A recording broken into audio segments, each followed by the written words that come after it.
December 17th, 2011. 20-month-old toddler Ayla Reynolds is reported missing from bed by her father, Justin DePietro.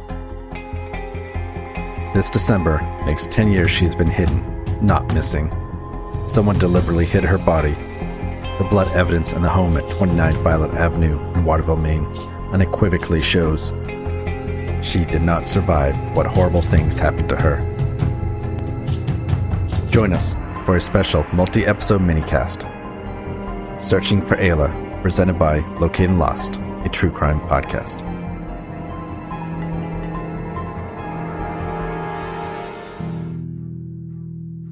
In this episode, we're going to take a closer look at the blood evidence. Investigators from the Maine State Police met with Trista, Alex, who was Trista's boyfriend at the time, and Melissa, who was Alex's mother, with the purpose of disclosing a slideshow of select blood evidence collected from the DePietro home in Ayla's case. What I'm about to read is the actual blood that was found. The blood evidence I'm about to describe to you was visible with the naked eye and did not require luminol to enhance it. Several drops of Ayla's blood were found on the left shoulder strap of Ayla's car seat in Justin's vehicle. Ayla's dried vomit was found in the back seat. Droplets of Ayla's blood were found in the pom-poms of her pink princess slippers. A quote, silver dollar-sized stain of Ayla's blood was found on the sofa in the DePietro family's living room upstairs. Ayla's blood was found smeared on her baby doll's face and arms in the bedroom she shared with Alicia's daughter. It appeared that Ayla tried to wipe blood from her mouth with her doll. That line always gets to me. Drops of Ayla's blood were found on a fan cord in Justin's basement bedroom. Ayla's blood splatter was found on a plastic blue tote in the basement, and a sheet that was found inside had Ayla's bloodstains on it. Maine State Police said that it had been used to clean up Ayla's blood. Several drops of Ayla's blood were found on a tongue inside Justin's sneakers in the basement beside his bed. A quote, fist-sized stain, end quote, of Ayla's blood was found on Justin's mattress and sheets. This sample contained saliva, possibly vomit, and a quote, toy hair-like, quote, pink fiber, which at the time, Maine State Police had not identified. Several splatters of Ayla's blood were found on sections of the cement floor and wall beside Justin's bed. These blood splatters were consistent with Ayla's standing height and were up to a dime in size. MSP's blood analysis determined that the blood splatters were created by intense projectile vomiting and/or blunt force trauma. Several splatters of Ayla's blood were found in a wood pallet leaning against a wall in the basement. So after these photos of blood visible to the naked eye were displayed, Maine State Police began to show the luminol-enhanced photos depicting additional blood of Ayla's upstairs and downstairs in the DePietro home. Trista was unable to view any more of the horrific display after only 2 luminol-enhanced photos, and the slideshow was stopped. Trista, Alex, and Melissa's collective impression from the photos shown of Ayla's blood in and around Justin's basement bedroom was that his bedroom looked like, quote, a murder scene, end quote. The Maine State Police determined that the sample of Ayla's blood exhibiting a spray pattern could not have been the result of any cut.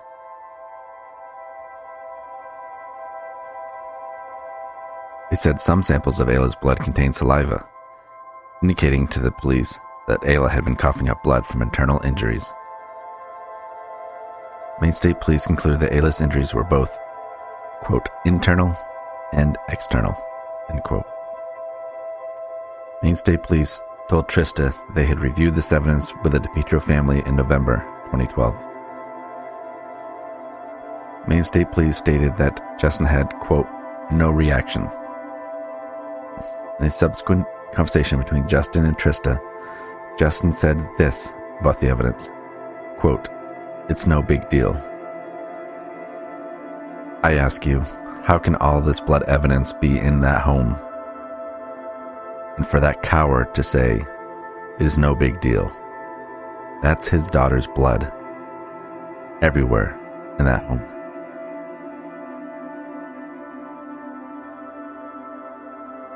The unfinished basement where Justin lived was littered with beer bottles.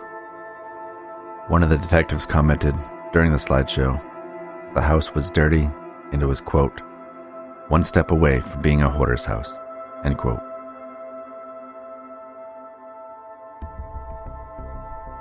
Steve McCausland said, quote, "There was blood found inside the home. We've also disclosed it was Ayla's. We have not been more specific than that," end quote. Trista said this about seeing the evidence. Quote, "Just seeing that made me I lost it. We started with seeing all that blood," said Reynolds. "It started with me seeing it on a baby doll, on her princess slippers, on her car seat, on the shoulder strap. It didn't stop once we got started. It just wouldn't stop," end quote. The Reynolds family produced a diagram based on where they were told the blood was found: on the first floor in Ayla's room, on her bed, blood on her baby doll, her pillow, and her blanket. In the living room, the forensic chemical luminol located a silver dollar-sized stain on the couch. In the basement, where DePietro's bed was located, there was a blood stain on his mattress and sheets, along with possible vomit. I've attached a link to this diagram for you on the show notes. Trista Reynolds said this, quote, "Mainly, where all of Ayla's blood was found was down in the basement where Justin slept," end quote. Reynolds also said DePietro told her, quote, "Don't worry about it. It's no big deal," end quote.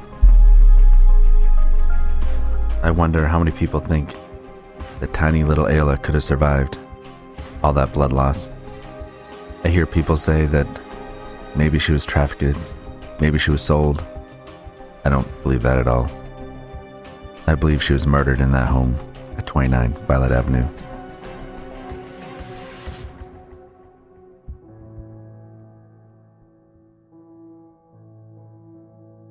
Maine State Police told Trista that they do not want to arrest Justin without Ayla's remains for an airtight case.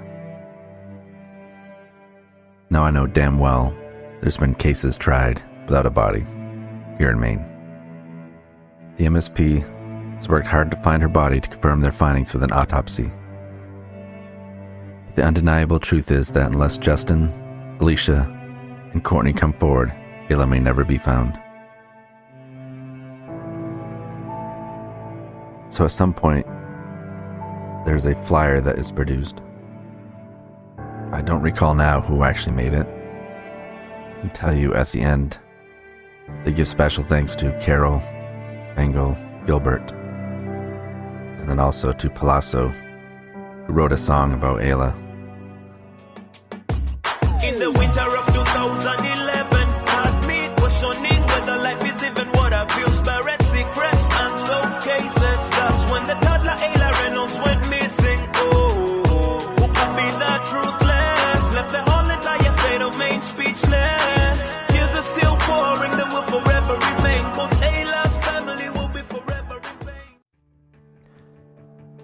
It has been over 21 months, and no one present at 29 Violet Avenue, where Ayla was reported missing, has been held accountable despite repeated police assertions that Ayla met with foul play inside the DePietro home. Ayla was not kidnapped. Ayla is not expected to be recovered alive. Despite publicly stating that Justin DePietro, his sister Alicia DePietro, and his girlfriend Courtney Roberts have not been truthful about what happened to Ayla. In this, they say, "We respect the dedication of the police agencies and the prosecutor's office in pursuing this case. However, we disagree with delaying arrest and prosecution. Trista now feels that her quest to bring Ayla home requires a public appeal for pressure on the Attorney General's office to file criminal charges. They go on to describe the blood evidence found in the home that I just shared with you. The Tadulas, Roberts, refused to review evidence. Justin has been friends with the Tadula family since childhood. We'll cover that relationship in a future episode. The Tadulas actually housed him and the rest of the DePietro family for weeks after the DePietro house was declared a crime scene. Maine State Police told Trista that the Tadulas refused to look at the blood photos. Investigators did not explain why they sought to review the photos with the Tadulas. Courtney Roberts, Justin's girlfriend, who was at Justin's house the night of December 16th, also refused to see the photos, according to the investigators. Justin said this to the Kennebec Journal, quote, "When the time is right, everything is going to come out," end quote. That's what we can hope for, Justin. I feel the time is right now. Courtney and Alicia have kept Justin's secrets. Every day, while Trista grieves the loss of her daughter, Courtney and Alicia cradle their own toddlers in their arms. They play, they laugh, they cuddle, and celebrate the milestones that Ayla has been forever denied. Their conscience apparently deadened to the horror of their deceit. They have robbed Ayla of who she was and who she could have ever been. Make no mistake, justice for Ayla affects everyone.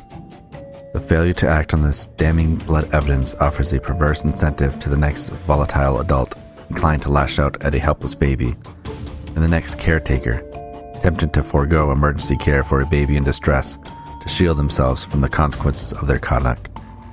The evidence that Ayla died from trauma at 29 Violet Avenue is abundant. Justin DePietro, Alicia DePietro, Courtney Roberts are legally entitled to remain silent so as not to incriminate themselves. Their silence does not require the rest of us to follow suit. We can speak up for Ayla and demand justice for this baby whose life ended abruptly and violently. Their refusal to tell police what happened to Ayla in the DePietro's house is not a barrier to their arrest and prosecution based on the evidence found by police that refutes their claim that Ayla disappeared during the night.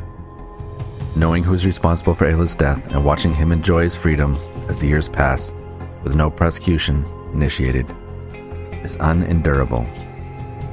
Seeing those who covered up Ayla's death and kept us from bringing her home go unpunished intensifies our pain. It's uncivilized and unconscionable.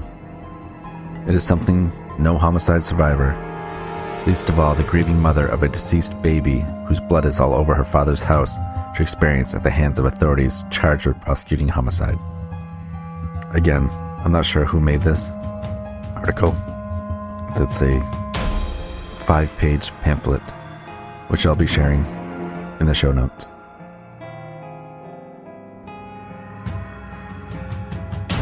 What happened to Ayla Reynolds? Was it a tragic accident or something more sinister? And how many people know where she is? Was Justin's brother Lance involved? Was his buddy Derek Tadula involved? Who helped hide her little body? Who's helped cover it up? The statute of limitations is up for anything but murder. If you saw something, if you heard something, hell, if you were involved with hiding her body, you can't be charged with anything. If you know something, say something. The time is now to speak up and end this nightmare for the Reynolds family. Thank you for joining us. If you have more information about the disappearance of Ayla Reynolds, please contact the Maine State Police at 207-624-7076. Or you can email a tip to locatingthelostones@gmail.com or reach out to our Facebook page. Remember, if you know something, say something.